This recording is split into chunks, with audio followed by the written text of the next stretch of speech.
Hello and welcome to the second episode of In Conversation with P&G Beauty, a mini-series discussing global issues impacting the beauty industry today. The ongoing COVID-19 pandemic has done much to widen the gender equality gap across society and the workplace. But as economies start to tentatively open up and the dust begins to settle, what roles could the beauty industry play in supporting and accelerating gender equality? To help me answer these questions and more, it is my pleasure to introduce this month's panel. Hello to Anitra Marsh, VP Global Sustainability, Citizenship and Brand Communications at P&G Beauty. Hello also to YoeGin Chang, Senior Brand Director at SK2 Global, and a warm welcome to Azzarelli, CEO and co-founder of Seneca Women. Welcome, everybody. Thank you. Thank you for Thanks so much for having us. Anitra, let's start with you. What in 2021 are the key social drivers propelling the need for beauty companies to address gender equality? Well, there is no question in my mind that media and marketing play a critical role, right, in reinforcing gender norms and importantly, getting us to a state of equality. Today, I don't believe that women are represented in the ways that show the breadth of our contribution, but also men. Men are not always portrayed in the ways that show the breadth of their contribution, particularly in home environments, and neither is acceptable. So, these stories and images, they shape perceptions, they matter, and we need more accurate portrayals of women and girls, as well as boys, right, and men, across the entire intersectional spectrum. So, the great news is that through advertising, we do have the power to change those perceptions.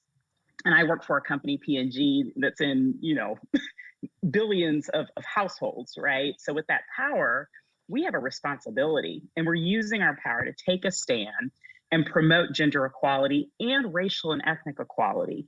An example of this is one of our skincare brands, Olay, has recently announced an initiative to double the number of women in science, technology, engineering, and math careers. We call that STEM. And then triple the number of multicultural women in STEM.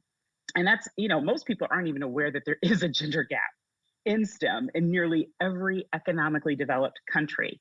And we shouldn't really be surprised by that, because when you search scientists or mathematicians and, digital search mediums, what images do you see? And actually, I do know the answer to that question. It's very few women, right? And virtually no people of color, despite the many contributions that we've made.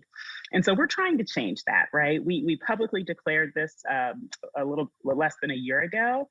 And to see the response from women, and especially girls, has, for me, it's really been a highlight of my career. And how do the social drivers impact marketing and communication and product innovation at SK2, YoeGin? Yes, at SK2, a prestige skincare brand with P&G, we talk to women across the world. And there's always social pressure that drives a specific timeline to do things in life. As a woman, there are said and unsaid expectations. And for example, China, one of our key countries that we work with, if you're not married by a particular age, you tick the box being a leftover. And this is not just China, in other countries too. I've heard labels like the Christmas cake or party is over. And these labels create societal pressures that most women internalize as norms to follow, and therefore let go of their career ambitions and dreams. Instead, prioritization goes to marriage or having children. Sometimes it's not what they themselves want to do, but see it as that's what's expected of them. I personally have seen many women letting go of their career after their first child. At the same time, we see many other pressures that women are facing. They come in all different forms, from trolling, image obsession, limitations in diverse categories, and stereotypes, to name a few. And that's why at SK2, our core purpose is change destiny. And we believe in inspiring women to really overcome these pressures placed on them, and be it skin or life, and to really take destiny into their own hands. And we've been committed to this cause for 7 years now. And talking of norms, Kim, what is the impact on the cultural debate? Well, I think you really hit the nail on the head there. And I want to just echo what Anitra and YoeGin said about social pressures. if you can see it, you can be it. That's one of my favorite expressions. And beauty shapes how we think about ourselves, how we think about our roles. And this power, as Anitra so articulately mentioned, of advertising. We live in a media storm. And so myths become reality. And so the beauty industry has this real opportunity. And I think P&G is, one of the leaders clearly in this to really change the way we think about ourselves and the world around us. I mean, one great example is Like a Girl, changing what Like a Girl means. That campaign that P&G did changed the perception of what Like a Girl means to being something negative to being something positive. Or what YoeGin just said about the marriage market takeover, that their campaign to change the perception of what it means not to be married. These are real perceptions that affect all of us. And I think the more conscious we become of what's going on outside of us, it also helps us think about what's going on inside of us, and it does change our destiny. I mean, that's how myth can become reality. And so the power that the beauty industry has to shape this dialogue, to shape what we see, how we think about ourselves, how we act in the world, is enormous. I mean, it is, and it's growing day by day. I mean, I would say we literally live in media. And so to see companies taking a stand and trying to be intentional with that power is really, I think, the name of the game here. And so, I think the beauty industry has a big opportunity. And to come back to your sort of earlier question, which is coming out of COVID, the role that what we've seen happen in COVID with women. And I hope we'll get into that a little bit more, but we have a chance to kind of reset right now. And it's a limited opportunity. There's a window here. And the beauty industry, I'm really inspired actually. And I've been in this for a very long time in this area of gender equality, working in this. And I've never seen such intentionality around these issues as I have in the last few years. And I do think you can take a lot of it back to that Like a Girl campaign that P&G launched 3 or 4 years ago. And you can see that a lot of advertisers are taking their responsibilities very, very seriously. So we're living in a media storm, Anitra. How in 2021 is digital technology transforming the debate? Digital technology is another form of media, right? And like any form of media, it can be a blessing or a curse, right? For me, I believe it's more of a blessing. I think the reach of digital technology is just far beyond any other platform. But now we have it at our fingertips, some level of information, right? And hopefully that information is valid and credible. Beyond this, digital platforms have enabled a greater level of exposure and conversation on some of these issues. And there's always a balance, right, with this, right? Because some of that candor has not always been productive, right? But it does spotlight the issue. Like any media tool, digital media has to be used responsibly. And, there's been a lot of conversation lately about bias in algorithms and, amplification of misinformation. And these are important topics that need to be addressed, especially if we want to achieve the mission of promoting gender equality. And how does digital technology impact societal pressures in Asia, YoeGin? Yeah, absolutely. I think digital technology has impacted in both ways. I see two sides to this. Firstly, digital technology, as Anitra has just shared, in the form of social media, has really enabled conversations that are sometimes difficult to address otherwise. Through the years, social media has helped women share their point of views much more freely on societal pressures. However, on the other hand, gender gaps in technology is still a problem today. And we have seen female entrepreneurs disproportionately impacted by the pandemic, given the pronounced digital gender gap in our increasingly virtual world. And so that is why at SK2, we've recently launched the Change Destiny Fund in support of women pursuing their destiny and to really help them get back on their feet, helping them through challenges like equipping them with more skills to navigate the digital world. For our podcast, the best form of communication, Kim? That seems it could be a loaded question, but yes, I think podcasting is a really important part of digital transformation, and the reason why there's so much to talk about when we talk about digital acceleration, particularly in this last 12 to 15 months that we've seen. But what we found in terms of audio, a few years ago we were working with Apple on their Apple eCamp, which is an entrepreneurship camp for women entrepreneurs, and we've sort of fell in love with the possibility of audio there, because for many, many years we've been working to make sure that women's voices are heard.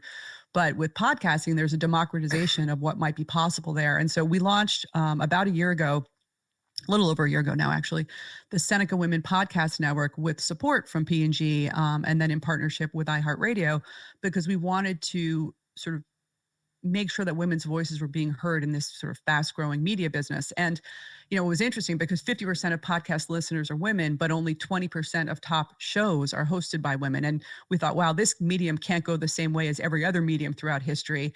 And so we launched this network, and it's been a huge eye opener to see how fast with digital media we can make sure that women's voices are heard. But again, you know, the acceleration of digital and actually like the discovery of women's voices is not so easy. And so there's just so much out there. And I am talking about women entrepreneurs, as YoeGin was saying, it's the same issue for women entrepreneurs who are really struggling as we move into this digital economy, because it's really hard to be heard and it's hard to get seen, and to grow your business or to have your business survive in these COVID times is not small. And coming out on the other side of this, we also agree 100% that women entrepreneurs need to be supported. And so, you know, part of our commitment, in addition to the Seneca Women Podcast Network, which is to make sure women's voices are heard, is to make sure women's businesses get seen. And so we've actually just recently announced a new credit card that would allow you to get rewarded, that it allows consumers to be rewarded when they shop from women-owned businesses. And so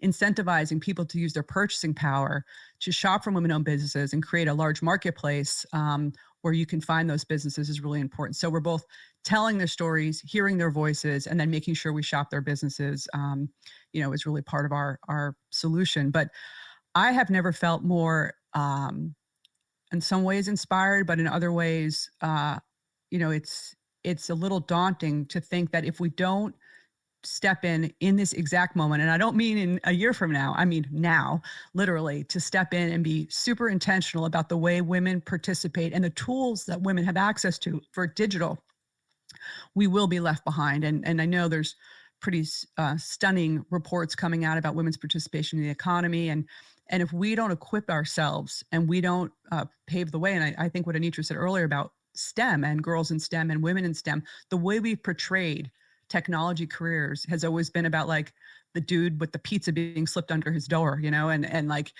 you know, it wasn't an aspirational mindset for girls to say, yeah, this is for you too. And you can do all the things you want. You can make positive social change, because we know that women and girls and many men now also are really inspired to make social change. You can do anything you want to do, you can do, and you probably will have to do through technology. And so we have to remarket the way we think about digital and technology and how we position it for women and girls, and just stop sort of subconsciously saying, no, that's not for you. That changes the next, not just 10 years, 50 years, that changes the centuries that we're going into, and women's participation. So this is a really, I think, important moment for us all. Talking about business survival and women's participation, Anitra, how in 2021 does the operating environment affect gender equality? It's been especially tough for women. The December jobs report that was issued by the U.S. Labor Department showed that 100% of the net job loss in the U.S. were jobs held by women, right? And so we have been hit really hard. And a key contributor to that is that, you know, we often carry the responsibility in the home for childcare, not always, but many times, in addition to having to maintain our roles outside of the home and our careers.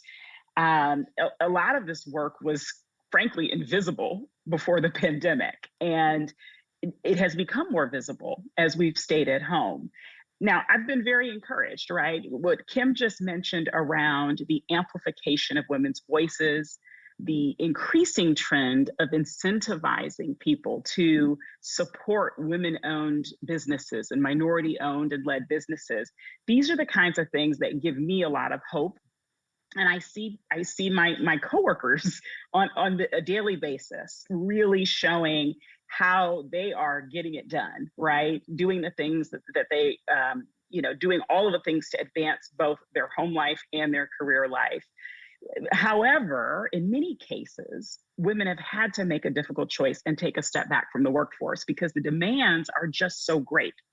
Our Secret deodorant brand, which is a brand that we have primarily in North America and Latin America, is really helping on this front, and has pledged $1 million with the YWCA, which is a nonprofit in the U.S., to support childcare expenses, because women are facing a disproportionate level of hardship due to this pandemic. And with that pledge includes gender equality initiatives in the childcare space, so that women are not having to make that difficult choice to take a step back from their careers in order to maintain their families. And the important thing I want to stress here is that it's not the first thing that Secret Deodorant has done, nor will it be the last. As we think about the role that brands and companies can play here, it cannot be episodic, right? Secret has been using its power and its platform to promote gender equality for many years. Those in the US might remember highly publicized pay inequality issues that the U.S. women's soccer team was facing. And by the way, the U.S. women's soccer team has, done amazing work. They have won many championships, and have, frankly, won more than the men's soccer team. However, they are paid a fraction of what the men's soccer team is paid. And so Secret has partnered with them to advance some of these pay inequality issues, also with Serena Williams and other notable athletes that have been co-champions of this important cause. So, I think the work in gender equality must be core to how we do business, how brands do business, how companies do business. We cannot afford to say, oh, that's someone else's job, or that's government's job, or, it's all of our jobs. And we have to be consistent and persistent in this work and not do it episodically. And how is the working environment affecting marketing communications and product development at SK2, YoeGin? There are different societal pressures, which at SK2 we call boxes, as they constrain women from following their dreams. And these are the pressures have further increased through this pandemic. What we want to achieve is to use the brand's power to tell human stories, to really inspire conversation around these societal pressures. At SK2, with our brand purpose, Change Destiny, we believe that destiny is not a matter of chance, but a matter of choice. We have been able to achieve this not just as a brand campaign, but a mantra for every individual in our organization, and the tone has to be set from the top. Everyone in SK2 believes this, and changing destiny for ourselves, as well as everyone we touch through our communications and activations, is critical. It's been 7 years to bring this purpose to life, and we continue to put our efforts so that we can really move the needle on societal pressures on women. And talking about changing destiny, Kim, a 2020 McKinsey report cited that 2 million women are about to leave the US workforce. How is that impacting culture? Yeah, that's pretty intense. I read another report this morning about that, and it just keeps getting worse. And I think, I've been working in this field for a very long time, in the beauty business and in other settings, to truly get women's economic empowerment at the center of things, and to think that we're dropping back to 1988 levels of women's participation is pretty disturbing. So I think that's going to have a myriad of effects that we can't even contemplate right now. But I think we have the chance to reverse that trend if we, again, just get very intentional. And the question about how does the operating environment affect this, it's tone at the top. And I that's a corporate mantra, but that, everyone talks about, but I actually believe that, because I can see, it's kind of human nature to follow the leader. And so if someone says, like, this is important, then everybody lines up. I mean, that's just the way it is. And so I love what YoeGin was just saying about not being a campaign, but being a purpose. I mean, it's the purpose of their organizational structures. Everybody who is working on SK2 knows that changing destiny is their purpose. And that's a different way than thinking about an advertising campaign, because I think consumers are too smart these days to just kind of, hear a slogan and just go with it. It's like, no, what are you actually doing? Like, how are you changing things? And I think I think that statistic that you just read to me should be on everyone. It should be top of mind for everybody who cares about women's participation, because we know women's participation in the economy. I mean, there's a McKinsey report from, I think it's 2014 or 2015 that says if women participated, equally in the economy by 2025, you'd have like $1 trillion in GDP growth, some enormous amount. And so, for those who are kind of not necessarily believers, you just got to read the business case and see like what effect that's going to have on economies and what knock-on effects it has on societies. And we know that women reinvest in their communities 90% of their income. I mean, it's a very profound statistic that you just mentioned, and I think it's going to have knock-on effects for years and years to come. But again, I do believe that there are people in positions of power now, and it wasn't always the case, that had this on top of their mind, and they're willing to put their budgets, their companies, and listen, women control over 80% of purchasing power. So, it's lining up in a way that it's, ignoring it is to your peril.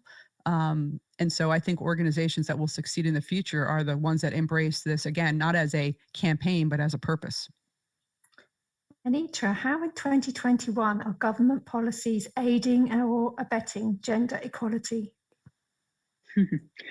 I go back to a comment I made earlier. Government is made of people, right? And as people, there is more we can all be doing more, right? As individuals sitting in our positions of power and influence, whether we're sitting in government, in companies, in the nonprofit sector, wherever. In our daily lives, we have the ability to advance gender equality, right? Certainly policies play a role, absolutely. But we as leaders in the beauty industry have power where we stand. And we need to act now by putting concrete goals in place to promote gender equality. Last year, we announced at P&G our Responsible Beauty program, and stated publicly that one of our goals is to be a leader in supporting businesses owned and led by women and diverse groups along all areas of the value chain. And that includes being very active in seeking to become a leader in supporting startups and cooperatives that are female owned and led, which is why what SK2 is doing is so important. By investing in more businesses owned by women and led by women, we're actually working to promote a more gender equal world. But it starts with establishing the goals. Even if we don't know how to achieve those goals today exactly, we have to make the goal and the commitment. And talking commitment, YoeGin, how does it impact marketing and product innovation?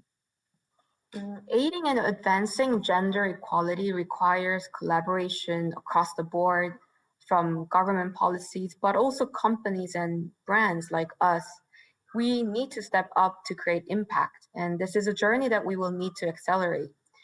With the pandemic, we've seen disproportionate impact on women entrepreneurs, and specifically in Japan, employed Japanese women who are self-employed are amongst the lowest across the G7 countries and even below OECD average. We've seen movements and public programs started by the Tokyo metropolitan government in this area.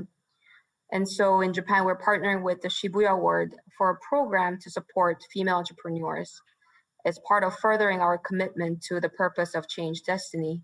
And we'll be launching this program in a couple of weeks. Do you think the US government will ever ratify the gender equality bill, Kim?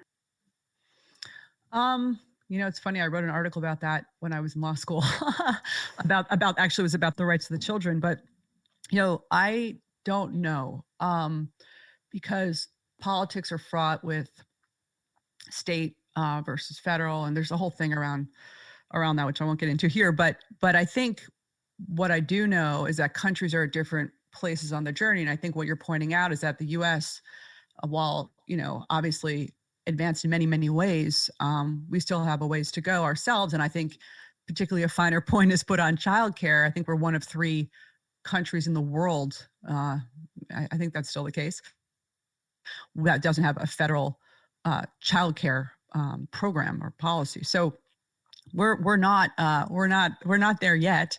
But there are other obviously very significant issues that women face, whether it's gender-based violence, lack of access to civic participation. I mean, there are very serious things going on all over the world.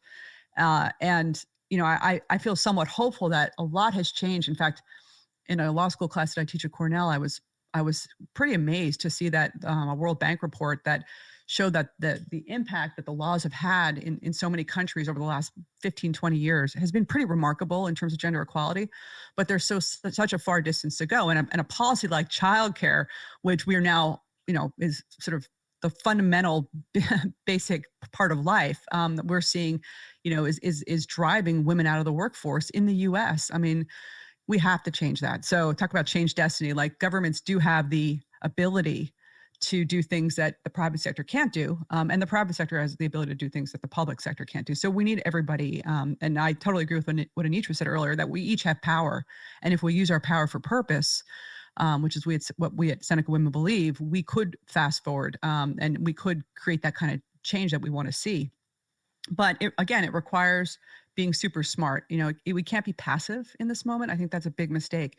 And I think what YoeGin was just saying about the Change Destiny Fund for those women entrepreneurs, that's extremely meaningful. I mean, women entrepreneurs, again, at this moment in time, are really, really struggling. If you think about those 3 million women who just left the workforce, you know, many of them are going to start their own businesses because they're going to need to, right? I mean, a lot of it is, you know, economic necessity. It's not just like, you know, let's have some fun and start a business. So we need to support women-owned businesses. I mean, there's so much data now about that. And what Anitra said about, you know, the Responsible Beauty Program. I mean, this is all very encouraging for me. And just to bring it back to, you know, what we really care about at Seneca, and we've spent the last, I mean, I know I've spent the last 20 years of my career working on these issues in different forums and with different companies and starting lots of women's entrepreneurship programs and, you know, lots of different types of gender equality programs. And I think we're at a very critical moment. We have the power, but it has to be used strategically. And I do think hearing women's voices, which is why we are so focused on the Seneca Women Podcast Network, getting those women's voices and perspectives heard is absolutely critical. And then getting people to use their purchasing power to shop from women-owned businesses. I mean, we're super excited because the card that we just announced with MasterCard is a digital first card where you can literally go in, learn about the businesses, shop right there, get rewarded, use your rewards to support women's nonprofits if you want, or to shop more or just get cash back. But, you know, we have 80% of purchasing power as women, and women and men, I would say, want to use their power for purpose and they want to use their power for gender equality. We just have to be smarter about it. And I think it's the responsibility of leaders like those on the call today and who are in these incredibly important positions where they're saying, listen, we can do both. We can do well and we can do good. And it's not that we can, we have to, and we will. And I see that different than I've ever seen it before. Actually, I've seen it. I definitely see a marked difference in that. So we're at a critical point, Anitra. What should the gender equality conversation look like in 12 months' time? I hope in 12 months, we are seeing meaningful progress, not perfection, right? I'm an impatient person and I know that the world can't change in 12 months, but I do expect progress, and not just progress at the surface level, at the systems level, where bias and inequality is often perpetuated. Today, when you look behind the camera of advertising or on production sets, certain agencies, the picture is not one of gender equality. It's not one of racial and ethnic equality. So part of, you know, addressing the systems means getting the creative and media supply chain fully representative. 50% women, 50% men, right? That's equal. Within the US, representation of race and ethnicity, 13% Black, 18% Hispanic, 6% Asian Pacific, 2% Native American. Combined, that's 40% multicultural. We don't see that. And we need representation behind the scenes in order to make it happen in front of the camera on the surface. So for me, it's really progress at that systems level. And then I also continue to be encouraged. And like Kim, I have seen tremendous, what I'll call both interest and action from the industry at large. I think we are all, I think what we've seen is a bit of a wake-up call in the last 12 to 18 months. And that's been a good thing. And one where I feel there's a level of, I don't know, shared effort in this space, because I think we know that all boats rise when we get this right. When we sustain gender equality, not just get to it, but sustain it, then we will know that we have achieved it. And the SK2 brand, YoeGin, what could the gender equality conversation look like in 12 months' time?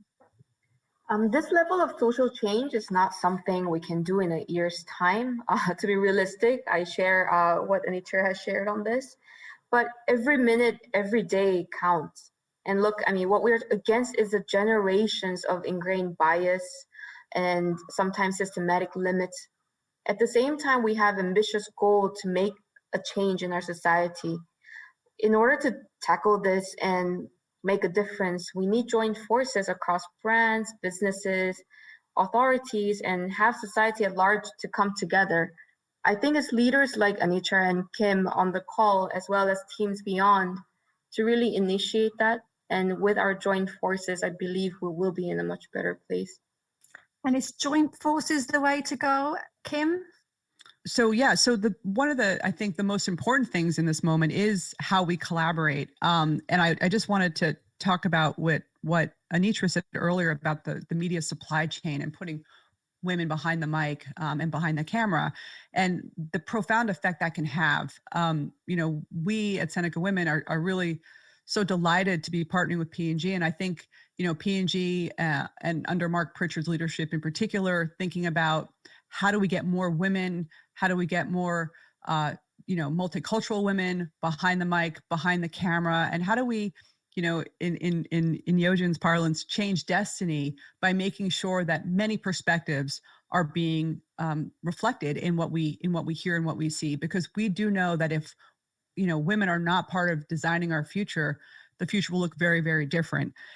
So I think we're at this incredibly important moment, and I agree that it's going to take patience and perseverance, and the job losses that you cited earlier clearly are very disturbing. And you could give up sometimes. You might want to just say, well, we're going in the wrong direction, but I don't believe that's true. I think that we can go in the right direction, and we can accelerate that pace of change because we are living in this digitally transformative moment. And so, if we just stay true to our intentions and really focus, as P&G is doing, on really where are the most important levers, and if the beauty industry does that, I think we can see great change. And so I'm quite optimistic about where we can go, but we've got to seize the moment. We have a chance right now, and that chance may not be here a year from now.